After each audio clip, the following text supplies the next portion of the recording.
Good morning, everyone. Today, we are going to talk about Acts 4:32 to 37. This is about how believers supported each other when no one was supporting them.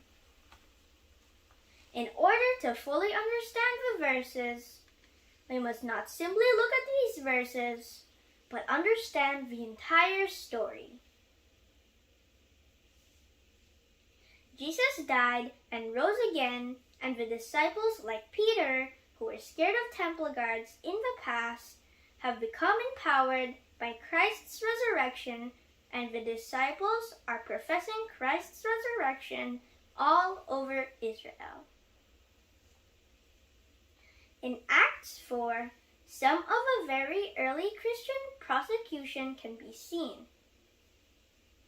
The disciples were being arrested by the same temple guards that arrested Jesus, and they healed many sick people. The religious elders and leaders of Jerusalem questioned Peter and the disciples where their power came from.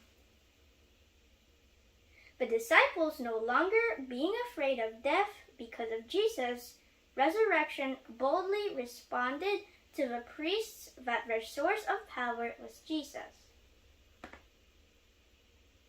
The Christian church is very young in Acts 4. And when we reach verse 32, Peter and disciples were already released. They prayed with the early church and told them what happened, and the Holy Spirit blessed them. Around this time, being such a young organization, everyone helped each other.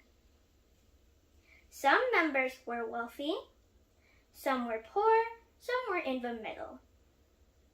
But no one was hungry, no one needed clothes, despite having no official Christian church denominations like Adventists or Baptists, no church, schools, or church and universities, no hospital systems, no general conferences, no church boards. The early Christian church managed to survive because they prayed together, suffered together, and shared together.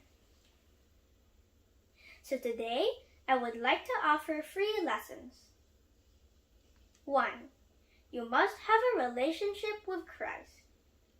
The early tribulations of Jesus' death and resurrection and the disciples' relationships of how Jesus changed their lives influenced other church members and gained new followers. Everyone believed because the first thing disciples shared was how Jesus changed them. 2. The early church prayed. All throughout Acts 4 and throughout the book of Acts, there was great dependence on the power of God and gaining understanding from the Holy Spirit. This cannot be neglected at all.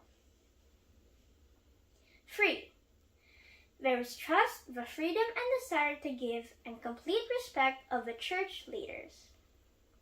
Because church members saw the relationship of church leaders and Christ was real, in verse 35, church members gave with conviction and laid it at the apostles' feet. In the same way as before, we instill the values of these 3 lessons as we drive the spirit of giving to the next generation. We must know Jesus and know him better, what he likes, what he thinks is wrong. We must pray to gain understanding and power to discern right and wrong. By doing this, people will be moved by God to help others. We cannot force people to give artificially.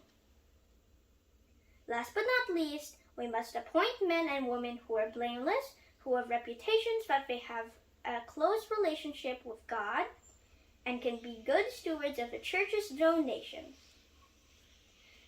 The moment that questions of bribery, corruption, or not following the law, like not paying taxes, people will no longer believe in leaders as trustworthy, because the Spirit of God will guide them away from those evil men.